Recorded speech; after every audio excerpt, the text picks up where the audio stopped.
सभी को नमस्कार। कैसे हैं आप लोग? उम्मीद करता हूँ सभी लोग अच्छे ही होंगे, सुखी होंगे, संपन्न होंगे। आज फिर हम हाजिर हुए हैं श्रीमद् भागवत महाकथा महापुराण के माध्यम से। श्री जो है भगवत महाकथा, और इसमें आज हम भगवत कथा और भगवत भक्ति का महात्म्य बताने वाले हैं। और ये हमारी कथा आज दूसरा अध्याय यानी दूसरे दिन की कथा है। संपूर्ण दिन की कथा, एक एक दिन की कथा हम आपको एक एक अध्याय के माध्यम से लेकर के आएंगे। आपको इसे विस्तार से जब पूरी कथा सुनेंगे, समझेंगे, तभी आपको समझ में आएगा। क्योंकि हमारे पास समय बहुत कम होता है और उसी कम समय में हमें आपको सारी चीज़ें उदाहरण के साथ साथ सभी चीज़ें समझाना पड़ता है। इसीलिए जो है हम थोड़े समय में भी पूर्ण रूप से समझाने का प्रयत्न करते हैं।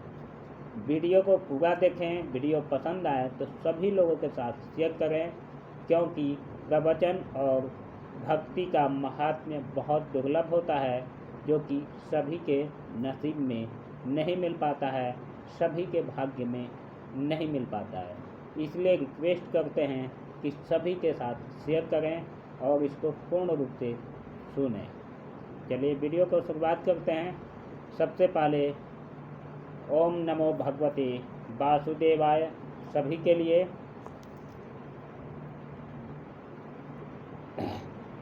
श्री व्यास जी कहते हैं कि जो है शौनक आदि ब्रह्म आदि ऋषियों के प्रश्न सुन करके रोमहर्षण के पुत्र उग्रश्रवा को बड़ा ही आनंद मिला था। उन्होंने ऋषियों के इस मंगलमय प्रश्न का अभिनंदन करके कहना आरंभ किया था। कैसे? श्लोक के माध्यम से जानते हैं। व्यास उवाच इति संप्रश्न संदृष्टो विप्राणां रोमहर्षणि प्रतिपूज्य वतस्तेषां प्रवक्तुमुपचक्रमे। सूत उवाच यं प्रवचनन्तमनुपेतसमेतकृत्यं वेपायनो विहरकातरसाहुजुहाव। पुत्रेति तन्मयातयातरयोभिनेदु तम्भं सर्वभूतहृदयं मुनिमानतोऽस्मि। यस्वानुभावामखिलस्तुतितारमेकमध्यात्मदीयं मतितीव्रतां तमोन्धं संसारिणां करुणयाहं पुराणगुहं तं व्याससूनुमुपयामि गुरुमुनीनाम्।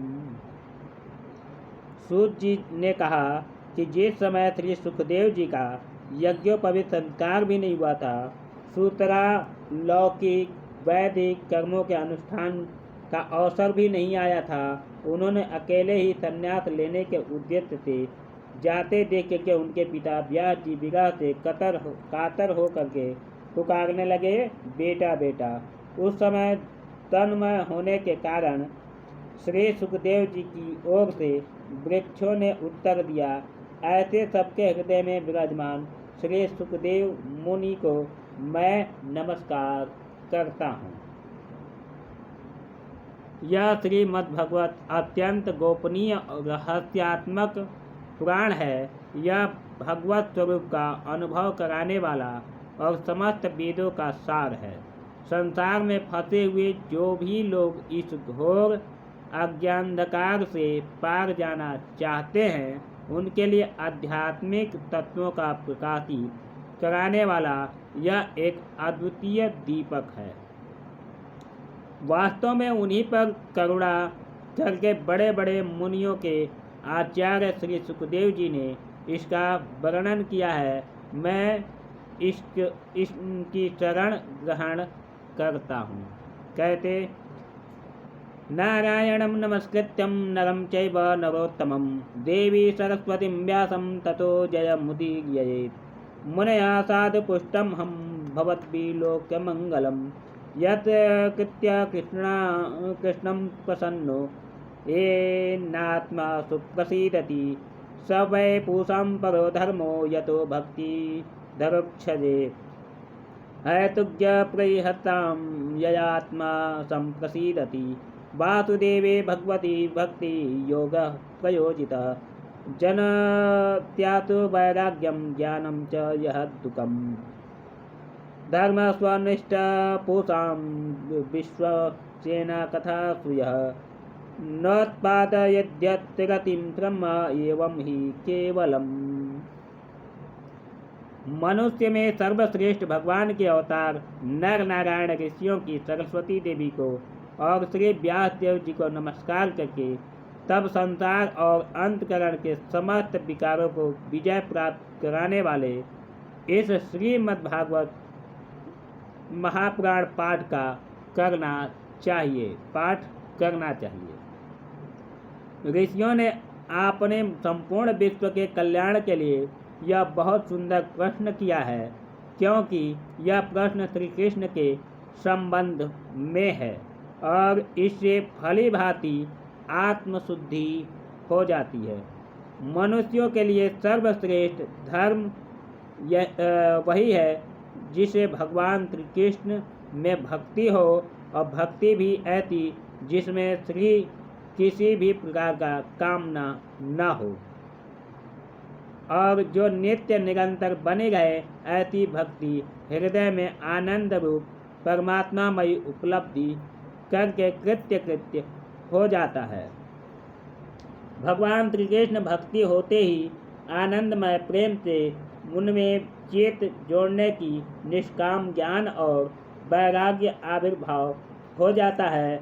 धर्म का ठीक अनुष्ठान करने पर भी यदि मनुष्य के हृदय में भगवान की लीला कथाओं के प्रति अनुराग का उदय न हो तो वह निराश्रम ही श्रम है। जैसे कि जो है बहुत लोग होते हैं पूजा पाठ तो करते हैं, ठीक है लेकिन इसमें श्रेणियाँ होती है। जैसे सन्यासी लोग होते हैं, वो किसी भी कामना की अभिलाषा नहीं रखते, ठीक है। उनकी एक ही कामना होती है मोक्ष की प्राप्ति। लेकिन गृहस्थ जो होते हैं उनकी कामना की जो है उपार्जन जरूर होता है। उनकी अपनी अनेक कामनाएं होती है, उसकी इच्छा की पूर्ति के लिए करते हैं। लेकिन श्रीमद् भागवत कथा महापुराण के माध्यम से अगर आपको जो है इसका अनुराग पाना है, भक्ति पाना है, तो आपके अंदर जीवनी यानी जो गृहस्थ जीवन आप जीते हैं उसमें किसी भी आकांक्षा, किसी भी कामना पूर्ति की इच्छा नहीं होना चाहिए। इसमें सिर्फ आपके अंदर होना चाहिए भक्ति की प्राप्ति, यानी भगवान की प्राप्ति की ही कामना होना चाहिए। और भक्ति ऐसी जो जिसमें कोई स्वार्थ न हो। स्वार्थ उसको हो गया कि हम भगवान के मंदिर में गए हैं तो कोई हमारा काम है तो पूर्ण हो जाए, इसलिए हम भगवान की पूजा कर रहे हैं। और निस्वार्थ वो हुआ कि हम पूजा कर रहे हैं लेकिन उनसे कुछ मांग नहीं रहे हैं, उसको निस्वार्थ कहते हैं, ठीक है। तो अगर निस्वार्थ भाव से अगर भगवान की भक्ति करते हैं, पूजा करते हैं, तो वह आपको उत्तम फलदायी कही गई है, बताई गई है। आगे बढ़ते हैं। धर्मस्य यापवर्गस्य नार्थोत्यायो प्रकल्प्यते नार्थस्य धर्मकान्तस्य कामो लाभाय हि स्मृतः कामस्य नेन्द्रिय प्रीतिलाभो जीवेत यावता जीवस्य तत्त्वजिज्ञासां नार्थो यश्चैव कर्मभिः वहन्ति तत्त्वविदस्तत्त्वं यज्ज्ञानस्तद्वयम् ब्रह्मेति परमात्मेति भगवानीति शब्दये। यानी जो है धर्म का फल है मोक्ष, यानी जो आप धर्म कर्म करते हैं उसका फल है मोक्ष। उसकी सार्थकता और अर्थ प्राप्ति में नहीं है। अर्थ केवल धर्म के लिए है और भोग विलास उसका फल नहीं माना गया है। भोग विलास फल इंद्रियों की तृप्त करना नहीं है, उसका प्रयोजन है केवल जीवन निर्वहन। जीवन का फल भी तत्व जिज्ञासा है।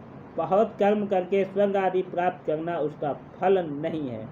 तत्ववेता लोग ज्ञाता और ज्ञेय के भेद से रहित अखंड द्वितीय सच्चिदानंद स्वरूप ज्ञान को ही तत्व कहते हैं। उसी को कोई ब्रह्म, कोई परमात्मा और कोई भगवान के नाम से पुकारते हैं।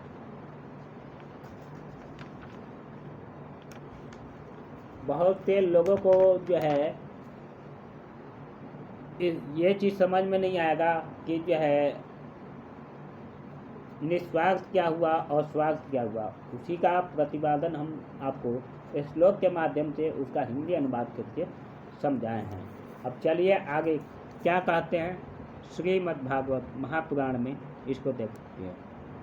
तक्षद्वधानां मुनयो ज्ञान वैराग्ययुक्तयः पश्यन्तात्माने चात्मानां भक्त्या श्रुतगृहीतया। अतः पूर्वी द्विजश्रेष्ठ वर्णाश्रम विभागतः स्वनोतिष्ठत्य धर्मस्य संसिद्धे हरितोषणम्। तस्मादेन मनसा भगवान् सात्वयां प्रति स्वे श्रोतव्य कीर्तितव्यश्च ध्येयः पूज्यश्च नित्यता।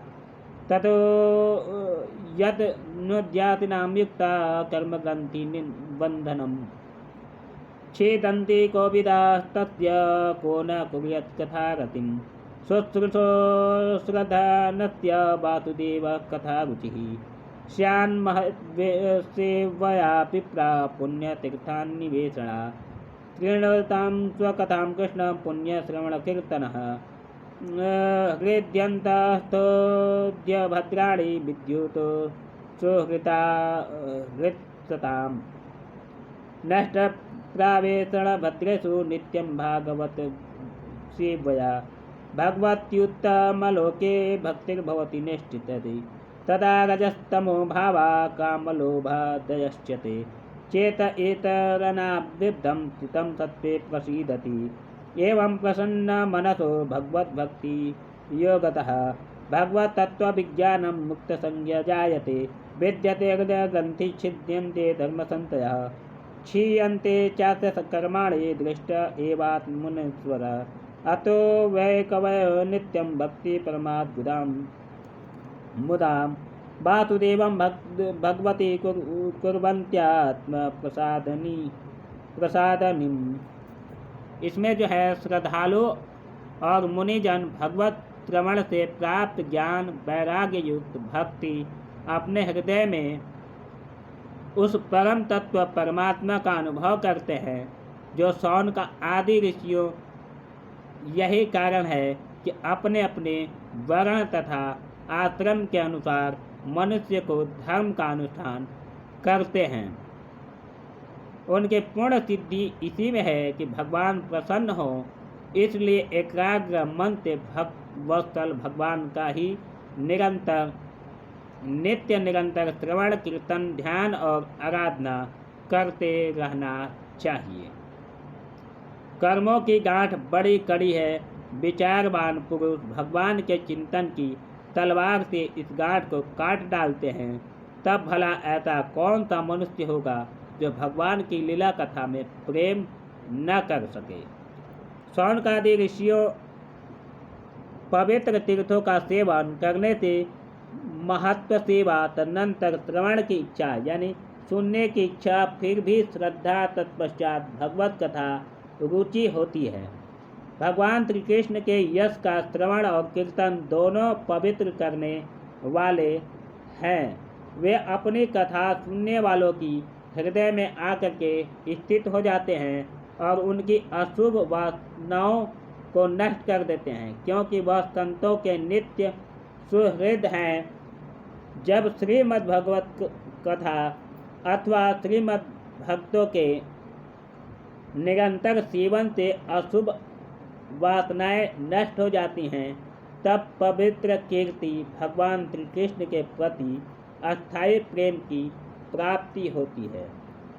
यानी अगर आपके अंदर श्रद्धा भावना अगर आपके अंदर नहीं है और बिना मन से बिना ढंग से अगर आप सुनते हैं, जैसे होता है जबरदस्ती सुनना, मन नहीं है तो भी सुनना, तो इस तरह से आपकी जो इच्छाएं होती हैं वो पूर्ण नहीं होती हैं। दूसरी बात, अगर आप मन में कई भ्रम कई चीज़ें पाल करके अगर भक्ति करते हैं तो भी वो आपकी भक्ति नहीं मानी जाती है। भक्ति अगर श्रद्धा भाव से करते हैं और एकाग्रचित हो करके भगवान में ही ध्यान लगा करके मन लगा करके करते हैं, वही श्रद्धा और वही भक्ति मानी जाती है। उसी के अनुसार अगर आपकी कोई इच्छा है, संसारिक इच्छा है, तो उसकी पूर्ति और परलोक की इच्छा की पूर्ति मानी जाती है।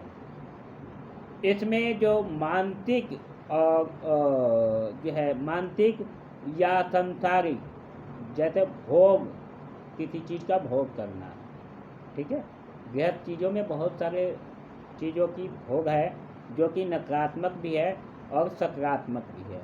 तो जो नकारात्मक भोग की इच्छा से अगर आप भक्ति करते हैं तो आपकी भक्ति नहीं मानी जाती है और न उसमें आपकी श्रद्धा दिखता है, ठीक है। अगर सकारात्मक आपके अंदर भक्ति है, यानी ईश्वर के प्रति इस चीज़ को लेकर के अगर आप भक्ति कर रहे हैं कि हमारी उत्तम इच्छाएं जो हों वो पूरी हो, तो उस भक्ति का भाव माना जाता है और उसी के अनुसार ईश्वर की कृपा आपके ऊपर होती है। जैसे बहुत सारे जगह देखने को मिलता है, मन में काफ़ी चीज़ें चल रही होती है, उनके प्रति दुश्मनी पालने हैं, मन में उनके प्रति पाले हैं, उनको बुरा कर रहे हैं, उनको बुरा कर रहे हैं और जा करके ईश्वर के पास वही कोस रहा है, तो उसको भक्ति पूजा नहीं होती है, उसको कहते हैं ढोंग करना, ठीक है। तो वो भक्ति नहीं, ढोंग होता है, ठीक है। चलिए आगे समझते हैं।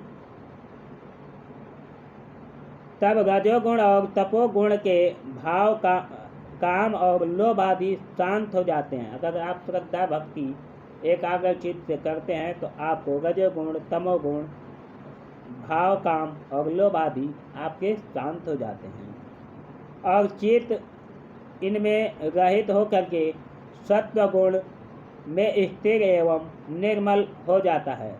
इस प्रकार भगवान की प्रेममयी भक्ति से जब संसार की समस्त आसक्तियाँ मिट जाती हैं, हृदय आनंद में भर जाता है, तब भगवान के तत्व का अनुभव अपने आप हो जाता है। हृदय में आत्मस्वरूप भगवान का साक्षात्कार होते ही हृदय की ग्रंथि टूट जाती है, सारे संदेह मिट जाते हैं और कर्म बंधन क्षीण हो जाता है। इसी से बुद्धिमान लोग नित्य निरंतर बड़े आनंद से भगवान श्री कृष्ण के प्रति प्रेम भक्ति करते हैं, जिससे आत्म प्रसाद की प्राप्ति होती है। ठीक है, आगे बढ़ते हैं। सत्वं रजस्त्वं मिति प्रकृते गुणास्तै युक्तं परपुरुष एक इम्याम्यहं धते इत्यादाये हरि चहेरेति संज्ञयः श्रेयासि तत्र खलु सत्त्वात् तनुर्निर्णां स्युः पार्थिवाधारूपेण भूमस्तस्माद्वग्नित्रयीमयः तमस्तस्तु रजस्तत्त्वात् सत्त्वं यद्ब्रह्मदर्शनं भेजिरे मुनयो त्यागे भगवन्तमद्योक्षजः सत्त्वं विशुद्धक्षेमाय कल्पन्ते तेनु तान्यः मुमुक्षवो घोररूपान् हित्वं भूतपतिनथः नारायणः कलाशान्तः भजन्ति यो न सूयः रजस्तमः प्रकृत्वं समशीला भजन्ति वै पितृभूतप्रजेणादीन् क्रियेश्वर्य गजेष्वभः वासुदेवः परा वेदा वासुदेवा परासखा वासुदेवा परायोगा वासुदेव पराक्रिया। वासुदेव परम ज्ञानम, वासुदेव परम तपः, वासुदेव परो धर्म, वासुदेव परागति। स एवेदं सर्जाग्रम भवात्मा भगवन्नात्मा ममायया सदा सद्रूपया चासो तृष्णमव्यागुणो विभु। यानी सुखदेव जी कहते हैं कि प्रकृति के 3 गुण हैं, सत्व है, रज है और तम है।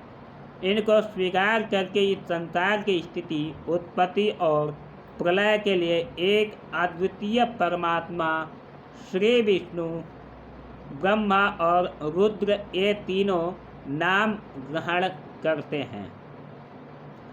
फिर भी मनुष्य को परम कल्याण तो सत्य गुण स्वीकार करने वाले श्री हरि ही होते हैं। जैसे पृथ्वी के विकार लकड़ी की अपेक्षा धुआं श्रेष्ठ है और उससे भी श्रेष्ठ है अग्नि, क्योंकि वेदोक्त यज्ञ यागादि द्वारा अग्नि सद्गति देने वाला होता है। वैसे ही तमोगुण रजोगुण श्रेष्ठ है और रजोगुण भी सत्वगुण श्रेष्ठ है, क्योंकि वह भगवान का दर्शन कराने वाला कहा गया है। प्राचीन युग में महात्मा लोग अपने कल्याण के लिए विशुद्ध सत्वमय भगवान विष्णु की ही आराधना किया करते थे।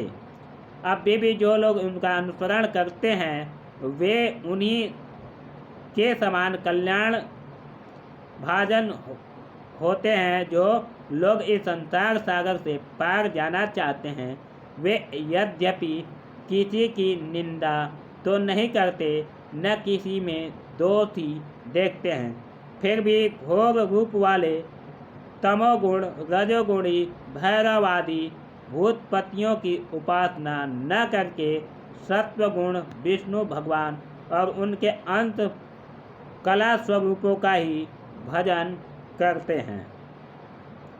परंतु जिनका स्वभाव रजोगुणी अथवा तपोगुणी है वे धन, ऐश्वर्य और संतान की कामना से भूत, पितर और प्रजापतियों का उपासना करते हैं, क्योंकि इन लोगों का स्वभाव उन भूत आदि से मिलता जुलता होता है जो वेदों का तात्पर्य श्री कृष्ण में ही है। यज्ञों का उद्देश्य श्री कृष्ण ही है, योग श्री कृष्ण के लिए ही किए जाते हैं और समस्त कर्मों का परिसमाप्ति भी श्री कृष्ण में ही है। ज्ञान से ब्रह्म स्वरूप श्री कृष्ण की प्राप्ति होती है। तपस्या श्री कृष्ण की प्रसन्नता के लिए ही की जाती है और श्री कृष्ण के लिए ही धर्मों का अनुष्ठान होता है और सब गतियों के भी श्री कृष्ण में ही समा जाती है। यद्यपि भगवान श्री कृष्ण प्रकृति और उनके गुणों से अतीत हैं, फिर भी अपनी गुणमयी माया से जो प्रपंच सृष्टि है और तत्व की दृष्टि से नहीं है, उन्होंने ही स्वर्ग के आदि में इस संसार की रचना की थी। ठीक है, आगे बढ़ते हैं। तथा विलासितेषु गुणेषु गणवानिव अन्तः प्रविष्ट आभाति विज्ञानेन विस्मृतः मया यावितो वन्यदावस्त्वेन स्वयोनिषु नान्वेन भाति विश्वात्मा भूतेषु च तथा पुमान् अतो गुणमयर्भावैर्भूतः सूक्ष्मेन्द्रियात्मभिः स्वनिर्मिते निर्विष्टेषु भुङ्क्ते भूतेषु तद्गुणात् भागवतेन सत्त्वेन लोकान्वे लोकभावना लीलावतार पुराणस्व देवक्ति नरादिषु। यानी आगे कहते हैं कि यह सत्व, रज और तम तीनों गुण उसी माया के विलास हैं। उनके भीतर रह करके भगवान इनसे युक्त सरीखे मालूम पड़ते हैं। वास्तव में तो वो परिपूर्ण विज्ञानानंद घन है। अग्नि तो वस्तुतः एक ही है, परंतु जब वह अनेक प्रकार की लकड़ियों में प्रकट होती है तब अनेक सी मालूम पड़ती है। वैसे ही सबके आत्मस्वरूप भगवान तो एक ही है, परंतु प्राणियों की अनेकता से अनेक जैसे जान पड़ते हैं। भगवान ही सूक्ष्म भूत, तन्मात्रा, इंद्रिय तथा अंतकरण आदि गुणों के विकारभूत भावों के द्वारा नाना प्रकार की योनियों का निर्माण करते हैं और उनमें भिन्न भिन्न जीवों के रूप में प्रवेश करके उन योनियों को अनुरूप विषयों का उपभोग करते हैं और कराते हैं। वे ही संपूर्ण लोकों की रचना करते हैं और देवता, पशु, पक्षी, मनुष्य आदि योनियों में लीलावतार ग्रहण करके सत्व गुण के द्वारा जीवों का पालन पोषण करते हैं। इति श्री भगवते महापुराण पारमहंस्य संहिता प्रथम स्कंदे नैमिषोपाख्ये द्वितीय अध्याय। यहाँ दूसरा अध्याय का कथा संपूर्ण होता है और जो है इसमें बताते चलें कि जो भी हम संसारिक दृष्टि से देखते हैं, तो जिस भाव में देखते हैं और जिस तरह से हम उसमें एनालिसिस करते हैं यानी समझने का प्रयत्न करते हैं, हमको उसी भाव में वो चीज़ दिखाई देती है। ठीक है, लेकिन जो है कहते हैं कि कभी कभी आंखें भी धोखा खा सकती है। ठीक उसी तरह से आपका जीवन और आपके आंखें, आत्मा, ऊर्जा जो भी है वो भी एक समय के लिए धोखा खा सकता है। कहते जैसे जन्म अमर है वैसे ही मरण भी अमर ही है, यानी जन्म मृत्यु ये दोनों सत्य है, वैसे ही ईश्वर भी सत्य है। इस बात को मानना चाहिए। लेकिन आज के डेट में मानव जो है अपने कर्म को और अपने धन को ही प्रधान मान बैठा है, यानी धन ही उसके लिए सब कुछ है और जो है मोह माया ही उसके लिए संसार है। जो कि मोह माया आपका कुछ क्षण के लिए होता है और जो है धन भी आपके लिए कुछ क्षण के लिए होता है। धन आता है आपके पास, पैसे आते हैं फिर चले जाते हैं। वैसे ही मोह माया आपका एक कुछ समय के लिए होता है। जैसे कि आप गृहस्थ जीवन में प्रवेश किए, आपके कुटुंबीजन यानी बाल बच्चे हुए, जब वो युवा से गृहस्थ जीवन में आए तो उन्होंने आपका त्याग कर दिया। यानी जब उन्होंने आपका त्याग किया तो आपका मोह माया वहाँ खत्म हो गया।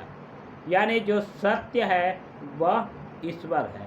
इसीलिए कहा जाता है कि चाहे गृहस्थ रहें या सन्यासी, जब तक हैं तब तक ईश्वर का आराधना करें और भक्ति भाव से अंत शुद्धकरण यानी बिना किसी इच्छा के मन में बिना किसी लोभ मोह माया इत्यादि रखे जो है इन सब का लोभ मोह माया कर्म का त्याग करके श्रद्धा भक्ति भाव से ईश्वर का ही आराधना करना चाहिए। क्योंकि ईश्वर ही है जो आपको सद्गति दे सकता है, आपको उत्तम गति प्राप्त करा सकता है। इसीलिए सदैव ईश्वर के प्रति आस्था रखते हुए जो है भक्ति भाव से उनका भजन मनन करना चाहिए। कई बार आप लोग अगर उदाहरण के तौर पे देखें तो अगर जैसे आप अपने आसपास पड़ोस में देखते होंगे कि जो है आज के डेट में एक ट्रेंड चल गया है कि अगर किसी के घर में अगर बच्चे हैं तो वो अपने बच्चों को उच्च क्वालिटी शिक्षा हर चीज़ एक उच्च स्थान हर माँ बाप देने की प्रयत्न करते हैं।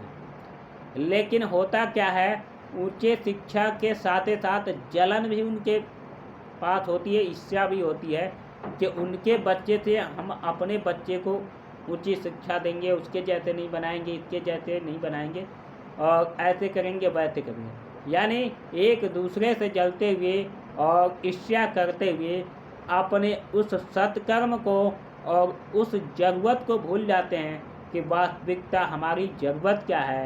और हमारा जो है मेन, एक तरह से अंग्रेजी भाषा में कहें तो कॉन्सेप्ट क्या है, ठीक है। यानी हमारा जो है जो हमारा आगे का जो प्रोसीजर है काम का, वो हमारा कैसे होना चाहिए, किस तरह से होना चाहिए, इस चीज़ को भुला करके वो ऐसे गममय हो जाते हैं कि अपने बच्चों का, अपनों का भविष्य बिगाड़ बैठते हैं। जो कि ज्ञान जो है सबको देने का नाम है, न कि ईर्ष्या का नाम है। अगर आप किसी को शिक्षा दे रहे हैं तो सबसे पहले आप अपने आप को शिक्षा दीजिए, क्योंकि आप दूसरे को शिक्षा तो दे रहे हैं लेकिन आप खुद अपनों से जल रहे हैं और ईर्ष्या कर रहे हैं, तो आप दूसरे को क्या शिक्षा देंगे और क्या बताएंगे। इसलिए पहले खुद के अंदर झांकिए और खुद को एक ऐसे परिवेश में समाहित कीजिए कि न आपके मन में किसी के प्रति द्वेष रहे, न किसी के प्रति आपका किसी तरह का ऐसे मतलब भावना जगे जिसे ईर्ष्या जैसी विष आपके मन में घुला हुआ हो। सबको समभाव यानी एक समान समझे और एक समान रूपी ले करके बना करके चलते हुए अच्छे और उत्तम शिक्षा के साथ साथ सभी को समान रूप से देखें। कहते हैं कि पहला गुरु माता होती है और पहला ईश्वर पिता होता है। तो पिता तो सबके लिए पिता है, और जो है जब माता पिता सबसे पहला गुरु होते हैं तो दूसरे के बच्चों से ईर्ष्या करके अपने बच्चों से अगर लाड़ प्यार करें तो वो जो है न गुरु हो सकते हैं, न शिक्षक हो सकते हैं, न अच्छी